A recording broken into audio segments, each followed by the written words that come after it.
Oi gauchada, hoje vou falar sobre 7 escritores para 7 lendas gaúchas. Na semana Farroupilha, convidamos escritores serranos para contarem histórias da cultura gaúcha. Vamos começar.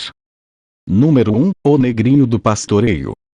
No tempo em que as fazendas tinham escravos, que fizeram as taipas de pedra que a gente ainda vê no campo, havia um estancieiro muito, mas muito mau. Ele só dava valor para sua prataria e para sua tropilha de cavalos. E tinha um chamego especial por um baio, que era seu animal de confiança para as carreiras. Fora isso, não dava pousada para viajante, não emprestava cavalo a ninguém, não dava uma cuia de água. E era dono de um negrinho, que ele chamava de Negrinho, porque nem nome de batismo tinha dado para o infeliz. O guri era obrigado a fazer todas as vontades do patrão, desde aviar o mate até acender o pito dele com um tição. E aguentar muito puxão de orelhas. Um dia, esse estancieiro atou carreira com o vizinho. Confiava tanto no baio que apostou 1000 onças de ouro, uma fortuna. E botou o Negrinho de ginete, porque o menino era bom na rédea. Mas o baio perdeu, e lá se foram as 1000 onças de ouro. O estancieiro chegou em casa e mandou amarrar o Negrinho num palanque e dar nele uma surra de relho. Depois botou o Negrinho, de noite, a cuidar da tropilha dos 30 tordilhos negros e do baio amarrado numa estaca. O coitado do Negrinho pegou no sono, e quando acordou tinham sumido os tordilhos e o baio. Contam que foi o filho do estancieiro quem espantou os animais. Mas o estancieiro não quis saber de conversa. Mandou amarrar de novo o Negrinho no palanque e dar-lhe uma surra de relho, até que ele parasse de chorar. O menino só gritava pela madrinha Nossa Senhora, até que parou mesmo de chorar. Deram um Negrinho por morto. O estancieiro mandou jogar o corpo num formigueiro, para as formigas terminarem o serviço, como ele disse. Quando amanheceu o dia, foram ver o formigueiro, e nada do Negrinho. A tropilha e o baio tinham sumido também. O estancieiro mandou a peonada bater o campo léguas e léguas, e nem rastro dos cavalos. Voltaram para casa e viram um Negrinho de pé no formigueiro, sacudindo as formigas, e o baio do lado dele, mais os 30 tordilhos. E assim como ele apareceu também sumiu de novo com o baio e a tropilha. Dizem que até hoje ele vive troteando campo afora, montado no baio e tropeando os tordilhos. E se alguém perde alguma coisa é só acender uma vela para o Negrinho e rezar para sua madrinha Nossa Senhora, repetindo: foi por aí que perdi, foi por aí que perdi, foi por aí que perdi. Se o Negrinho não achar, ninguém mais acha. Número 2, João de Barro. Nos campos de cima da serra, as fazendas eram compostas da casa grande, galpão, mangueiras e, no mais dos caprichos, as instalações para as lides com gado. Entre as instalações principais e o galpão ficava um lugar chamado cozinha de chão. No centro, um círculo rodeado com pedras e tijolos. O fogo sempre aceso mantinha a chaleira preta com a água para o chimarrão. Era ali que o tio Picurra, peão encarregado das tarefas mais rudes, gostava de ficar. Abancado em um cepolustro peluso, gostava de prosear interrompendo a conversa vez por outra para o gole ou uma baforada no paieiro, sempre pronto e à espera. Eu, piazito e curioso, sempre aguardava atento para ouvir os causos que ele narrava. Tio Picurra caprichava nos ditos. Pois sabes, menino, começava ele. Dizem que entre os índios a união para o casamento representava sério compromisso. Submetiam-se a várias provas, e somente quando saiam vencedores é que se tornavam merecedores da jovem a quem pretendiam desposar. Jaibé, filho de antigo caçador, submeteu-se a diversos desafios a fim de conquistar a Índia porque morria de amores. Saindo vitorioso até aqui, candidatou-se para os demais conquistando resultados positivos. Faltava agora o final e o mais difícil. 9 dias em jejum foi o estabelecido pelos juízes, velhos e experientes, todos sentados à roda de uma fogueira bem ao centro do terreiro. Para facilitar o julgamento, envolveram o corpo do jovem pretendente num forte manto de couro. Parecendo morto, imóvel deixaram-no ali. Guardas se revezavam ao seu redor para que ele não procurasse descumprir o regulamento da prova. Outros que tentaram jejuar por este tempo tinham morrido de inanição. Vencido o prazo, os julgadores se reuniram para abrir o invólucro. Vivo, Jaibé surge em suas presenças apresentando grandes mudanças. Em contato com o ar livre, foi se transformando aos poucos, até tomar forma de pássaro. Era um Ogaraitai, a quem os brancos chamam de João de Barro, o símbolo da vida doméstica. Neste ponto tio Picurra interrompe a fala para mais um gole e mais uma baforada. Não resisto à espera. E aí, tio? Pergunto. E aí, menino? Ele, solto, voou pelos bosques a gritar. Sou filho dos bosques e canto o hino do trabalho. Neste instante, sua noiva também se transformou em pássaro e acompanhou pelos ares, com gritos de alegria. Dando por terminada a prosa, tio Picurra levanta dirigindo-se rumo à porta meio aberta. Por ali, enxergo em um palanque da mangueira um João de Barro, talvez o próprio Jaibé. Número 3, Boitatá. Em tempos idos, sobre os quais as gentes não guardam mais lembranças, houve uma noite comprida e escura como Drel que foi tomada por um grande dilúvio. Os campos foram inundados, as lagoas subiram e se alargaram e todo aquele peso da água correu para as sangas e das sangas para os arroios que ficaram bufando campo afora, afogando as canhadas, batendo no lombo das cocilhas. Poucos bichos escaparam, quase tudo morreu. Terneiros e pumas, tourada e potrilhos, perdizes e guaraxains, tudo, mas a cobra grande, chamada pelos índios de Guaçu-Boi, escapou. Tinha se enroscado no galho mais alto da mais alta árvore e lá ficou até que a enchente deu-se e as águas começaram a baixar e tudo foi serenando. Vendo aquele mundo de bichos mortos, a Guaçu-Boi, louca de fome, achou o que comer. Mas, coisa estranha, só comia os olhos dos mortos.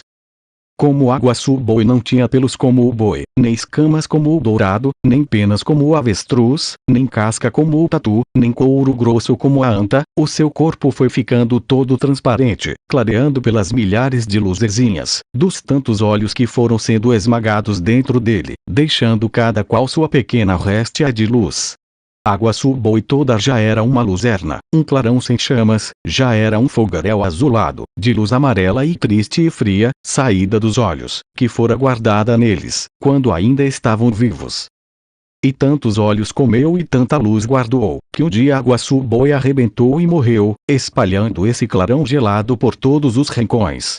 Os índios, quando viam aquilo, assustavam-se, não mais reconhecendo a Guaçu-Boi. Diziam, cheios de medo: Boitatá. Boitatá. Que lá na língua deles queria dizer cobra de fogo.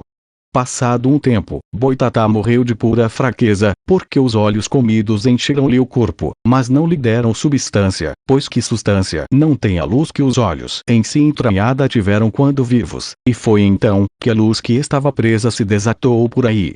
E até pareceu coisa mandada. O sol apareceu de novo. Quem encontra a Boitatá pode até ficar cego, quando alguém topa com ela só tem dois meios de se livrar: ficar parado de olhos fechados e sem respirar, até ir-se ela embora, ou, se anda a cavalo, desenrodilhar o laço, fazer uma armada grande e atirar-lhe por cima, e tocar a galope, trazendo o laço de arrasto, todo solto, até a ilhapa. Boitatá vem acompanhando o ferro da argola, mas de repente, batendo numa macega, toda se desmancha, e vai esfarinhando a luz, para imulitar-se de novo, com vagar, na aragem que ajuda, tenho visto. Número 4, erva mate. Aconteceu há muito tempo, em um território incerto do Pampa. No meio das cocilhas, havia uma tribo guarani.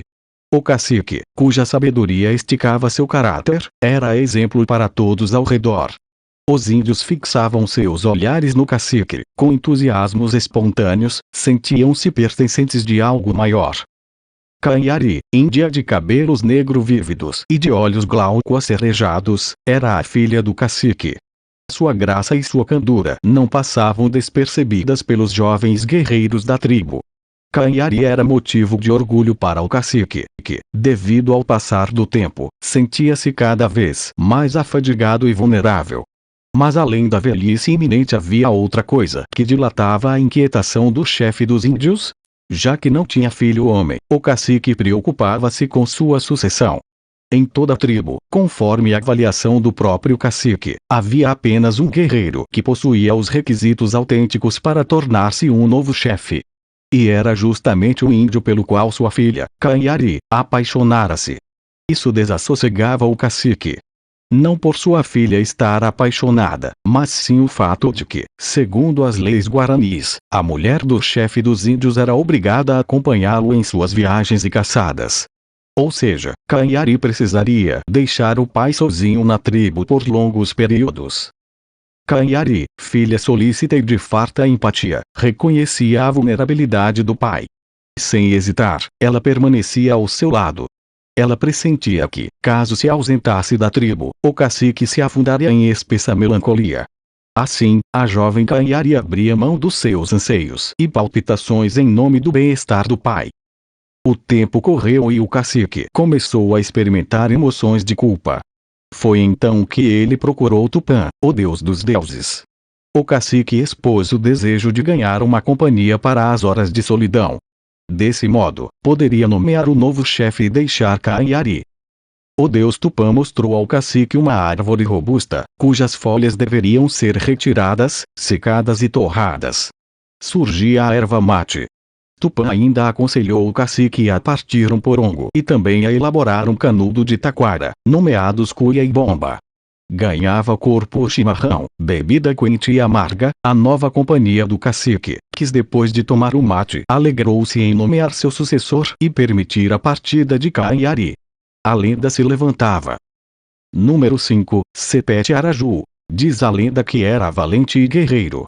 Vivia em um tempo em que espadas, mosquetes, lanças e canhões confundiam-se com as brancas flores sobre os verdes laranjais.